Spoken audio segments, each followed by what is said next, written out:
আলী লারিজানির হত্যার পর ব্যাপকভাবে ইরান শত্রু দেশটির ভেতরে হামলা করেছে।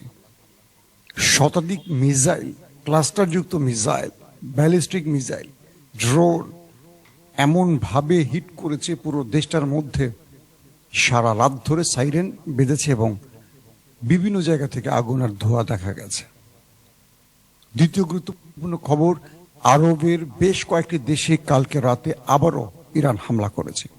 বলা হচ্ছে এ পর্যন্ত মার্কিন যতগুলো টার্গেটে হিট করা হয়েছে, কালকের হিটগুলো ছিল ভিন্ন রকম এবং ইরানের পক্ষ থেকে দাবি করা হয়েছে 200 মার্কিন সেনা ওপারে চলে গেছে এবং বিপ্লবী গার্ড বাহিনীর স্পেশাল ফোর্স বাসিস ফোর্সের যিনি প্রধান, তার মৃত্যু ইরানকে অনেক বড় চাপে ফেলে দিতে পারে, দাবি মধ্যপ্রাচ্যের সামরিক বিশ্লেষকদের। আর যুদ্ধের লেলিহান শিখা পৌঁছে গেছে ইসরায়েলের হৃৎপিণ্ডে।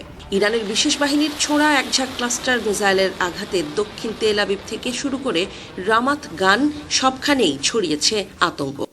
ইসরায়েলি গণমাধ্যমগুলো নিশ্চিত করেছে গত কয়েক দশকের মধ্যে এটিই ছিল সবচাইতে ভয়াবহ ও বিধ্বংসী হামলা। ভোর হওয়ার আগেই যখন সাইরেনে ঘুম ভেঙেছিল তেল আবিববাসীর, তখন কেউ ভাবেনি আকাশ থেকে বৃষ্টির মতো নেমে আসবে মরণঘাতী ক্ষেপণাস্ত্র। হোলন এলাকায় ক্ষেপণাস্ত্রের আঘাতে মুহূর্তেই দাউ দাউ করে জ্বলে ওঠে ডজন খানেক যানবাহন। এ যেন এক জীবন্ত নরক, যার সামনে আধুনিক আকাশ প্রতিরক্ষা ব্যবস্থা আয়রন ডোম পর্যন্ত ব্যর্থ। মিশমার হাসফা বসতি এলাকায় দৃশ্যটি ছিল আরো করুণ। সেখানে একটি বিশাল গুদামঘর সরাসরি ক্ষেপণাস্ত্রের আঘাতে ধূলিসাৎ হয়ে গেছে। ইরান দাবি করেছে তাদের এই হামলায় ইসরায়েলের তথাকথিত মাল্টি লেয়ার প্রতিরক্ষা ব্যবস্থা তাসের ঘরের মতো ভেঙে পড়েছে। ফলে প্রতিটি লক্ষ্যবস্তুতেই নিখুঁতভাবে আঘাত হানা সম্ভব হয়েছে। তাদের মতে এটি কোনো সাধারণ আক্রমণ নয়, বরং একটি সুপরিকল্পিত শক্তির মহড়া। রক্তাক্ত এই অভিযানের প্রাথমিক ক্ষয়ক্ষতি রীতিমতো পিলে চমকানো। তেল আবিবের বড় একটি অংশ এখন বিদ্যুৎহীন, অন্ধকারে ডুবে আছে কয়েক লাখ মানুষ। জরুরি সেবা ও উদ্ধার কাজ চালানোই দুঃসাধ্য হয়ে পড়েছে ধ্বংসাবশেষের স্তূপের কারণে। প্রাথমিক তথ্য মতে এই হামলায় নিহতের সংখ্যা 235 ছাড়িয়ে গেছে, আর আহতদের আহাজারিতে ভারী হয়ে আছে হাসপাতালের বাতাস। রামাত গানে 2 বসতি স্থাপনকারীর মৃত্যুর খবর পাওয়া গেছে। Iran's elite Revolutionary Guard claims responsibility for a missile strike on Tel Aviv using cluster munitions. A central train station in Tel Aviv lies destroyed following Iran's missile assault.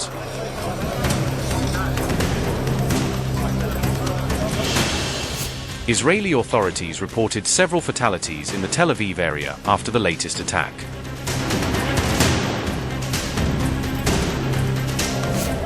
Are Israel's air defense systems completely down as the conflict extends into its third week?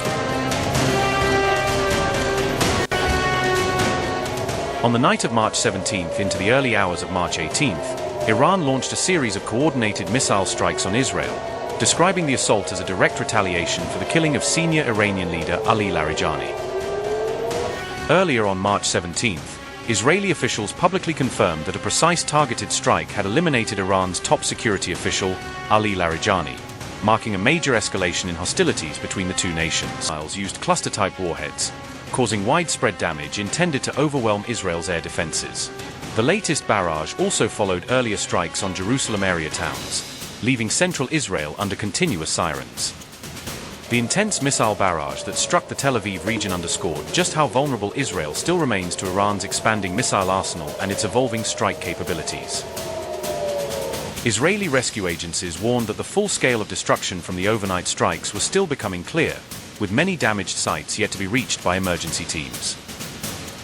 The US president appeared deeply concerned after news broke of Israel's targeted killing of Iran's powerful security chief, Ali Larijani, fearing it could spark a wider regional escalation. President Donald Trump has also started to show visible signs of war fatigue, even as Iran signals that it is preparing to step up its retaliation in response to Israel's actions. Thank you very much, everybody. It's an honor to have you. And we witnessed, I think you witnessed too, the Gardner brothers. Where the hell are they? They could dance. They move those legs. I never saw anything like it. but they were terrific today at the Capitol, and I know you just got to witness them. So, but it's really wonderful being with you. We have a lot of things happening. I spent my whole day with the Irish.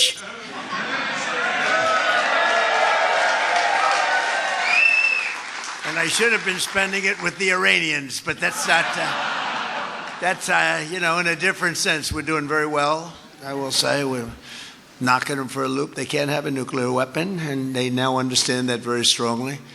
But we have a great country, and we have an unbelievable military. We have the most powerful military in the world, and people see that. And I rebuilt it in my first term, and I didn't know I'd have to use it so much in my second term. 197 munitions in Operation Epic Fury. Has the current Middle East conflict become America's deadliest, fastest-burning war? With up to $16 billion worth of weapons gone in 4 days, is Washington burning through its war chest far faster than its factories can keep up? As Arrow Atoms, David Sling, and even Tomahawks run down, are the U.S. and Israel quietly running low on some of their most prized weapons? With this critical arsenal already strained, can Donald Trump and Benjamin Netanyahu afford to keep this war going at the current tempo? A new study says the U.S.-led coalition used nearly 5,197 munitions in the first 96 hours of Operation Epic Fury. ইরানের সর্বোচ্চ নিরাপত্তা কর্মকর্তা অথবা ইরানের supreme নিরাপত্তা কাউন্সিলের প্রধান আলী লারজানিকে হত্যার পরে গতরাতে ইরান এই হত্যার প্রতিশোধ নেয়ার ঘোষণা দিয়েছে এবং গতরাতে ইসরায়েলে ব্যাপক পরিমাণে হামলা করেছে। এই হামলায় ইসরায়েলের বক্তব্য অনুযায়ী কমপক্ষে 2 জন নিহত হয়েছে। ইসরায়েলের প্রধান তেল আবিবের প্রধান ট্রেন স্টেশনে হামলা করেছে। হামলার পরে ট্রেন স্টেশনে থাকা একটা ট্রেনেও ক্ষতি চিহ্ন দেখা গেছে। স্টেশনটি মোটামুটি ক্ষতিগ্রস্ত হয়েছে, তবে পুরো যে স্টেশন একেবারে ধ্বংস হয়ে গেছে বিষয়টা সেরকম না। আর ইসরায়েলের আরো কিছু জায়গায় হামলা হয়েছে। ওদিকে শুধুমাত্র ইরানের সুপ্রিম নিরাপত্তা কাউন্সিলের প্রধানই না, তার উপপ্রধানেরও হত্যার কথা নিশ্চিত করেছে ইরান। অর্থাৎ নিরাপত্তা কাউন্সিলের প্রধান এবং উপপ্রধান দুজনই নিহত হয়েছেন।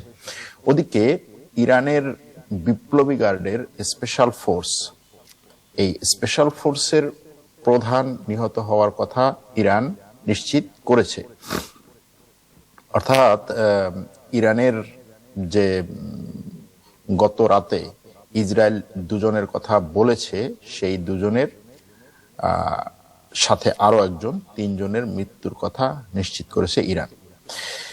বাসিস কমান্ডার, বাসিস ফোর্স হচ্ছে ইরানের মানে সবচেয়ে চৌকস একটা কমান্ডো ফোর্স। এই ফোর্স বিভিন্ন ক্ষেত্রে ইরানের অনেকগুলো চৌকস যে অভিযান সেটা তারা পরিচালনা করেছে। সুতরাং এই ফোর্সের কমান্ডারকে হত্যা করা, এটার মানে হচ্ছে আমেরিকা যে একটা গ্র্যান্ড অপারেশন অথবা স্থল হামলা চালাতে চাচ্ছে সেটার ফিল্ড রেডি করা। কিন্তু আলী লারজানিকে হত্যা করা, যেটা ইসরায়েল সরাসরি বলেছে যে আমরা তাকে হত্যা করেছি, এই আলী লারজানিকে হত্যা করা আসলে ভিন্ন একটা বার্তা দেয়। সেটা হচ্ছে আমেরিকার সাথে যতটুকু যোগাযোগ করা হচ্ছিল বলে যেই খবরগুলো আমরা জানি, যে আমেরিকার সাথে ইরানের একটা সমঝোতা নিয়ে আলোচনা চলছে, আমেরিকা যোগাযোগ করছে, ইরানের পক্ষ থেকে হালকা হালকা একটু ইঙ্গিত দেয়া হচ্ছে, এবং এই যোগাযোগ রক্ষার ক্ষেত্রে, এই ইঙ্গিত দেওয়ার ক্ষেত্রে অনেকটাই পজিটিভ ছিলেন এই আলী লারজানি। অর্থাৎ স্বল্প মেয়াদে যদি আমেরিকার সাথে ইরানের একটা সমঝোতা হয়, তাহলে সেই সমঝোতা করতে পারেন বা সেই সমঝোতার ব্যাপারে অতিরিক্ত এগিয়ে আছেন আলী লারজানি আর হচ্ছে পররাষ্ট্রমন্ত্রী, ইরানের পররাষ্ট্রমন্ত্রী। এখন ইসরায়েল মাঝখান থেকে আলী লারজানিকে সরিয়ে দিল। মানে কি? মানে হচ্ছে আমেরিকা যদি চায়ও যে এখানে একটা তাড়াতাড়ি আমরা হচ্ছে যুদ্ধবিরতি করি, যেমন আমেরিকার রাষ্ট্রপতি গত কয়েকদিন ধরে বলছেন, সে যেভাবে হচ্ছে বিভিন্ন ধরনের বক্তব্য দিচ্ছেন, তার মানে হচ্ছে যে সে আসলে এখান থেকে সম্মানজনক একটা প্রস্থান চায়। তার এই সম্মানজনক প্রস্থানটা যেন না হয় সেটার জন্য ইসরায়েল মাঝখান থেকে আলী লারিজানিকে সরিয়ে দিল।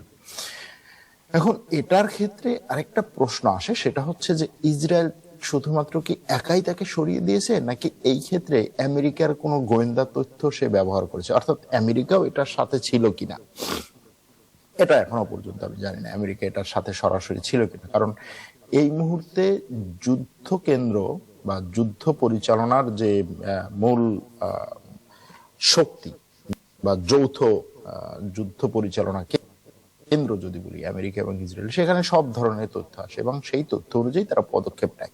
তা করছে এই পরিস্থিতিতে ইরান কতটা টিকে থাকতে পারবে বা কতটা এই যুদ্ধ চালিয়ে যেতে পারবে, কারণ যুদ্ধ চালিয়ে যাওয়া মানে হচ্ছে চেইন অফ কমান্ড। এখন ইরানের কথা হচ্ছে আমাদের ইসলামিক রিপাবলিক বা ইসলামিক রেজিম আমরা যেইভাবে প্রতিষ্ঠা করেছি তাতে আমাদের হচ্ছে শীর্ষ কর্মকর্তারা মারা গেলেও তার পরবর্তীতে তারা যারা আসবে তারা হচ্ছে এটাকে পরিচালনা করতে পারবে, এবং এটা জেনেই আমেরিকা এবং ইসরায়েল ওই শীর্ষ কর্মকর্তা বা তার ডেপুটি বা তারপরে যারা আছে, অর্থাৎ ফার্স্ট সেকেন্ড থার্ড 3 ধাপে যারা আছে এদেরকে শেষ করতে চাইছে বা এদেরকে শেষ করে দিচ্ছে, এরকম একটা অবস্থা।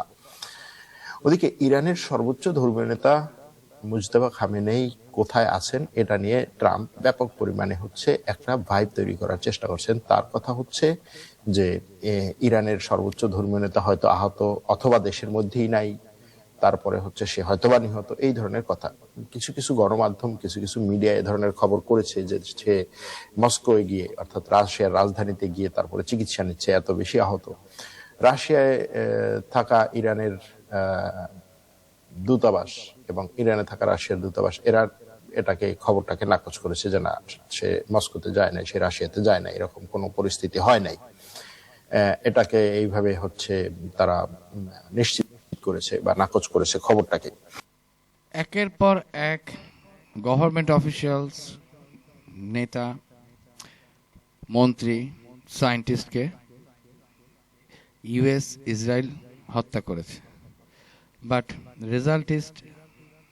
the result is almost zero. The Iranian state is not a pyramid that collapses when you remove a few bricks from the top. It is a deeply embedded systems built on institutions, revolutionary ideology, and a network of loyal groups, loyal separate groups. The evidence across decades supports this thing. And প্রথম যে হত্যাটা মানে single killing শুরু করেছিল, that was Soleimani in 2020. The most powerful general in Iran was killed, and the result, Iran launched a number of air strikes.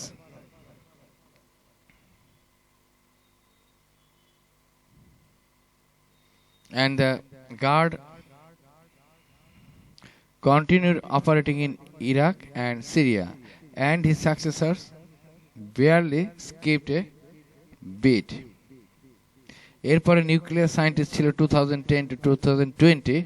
Number of multiple nuclear scientists were killed or assassinated, and Iran's nuclear program showed tactically but advanced strategically. So এই ধরনের অ্যাটাকের মাধ্যমে ইরানকে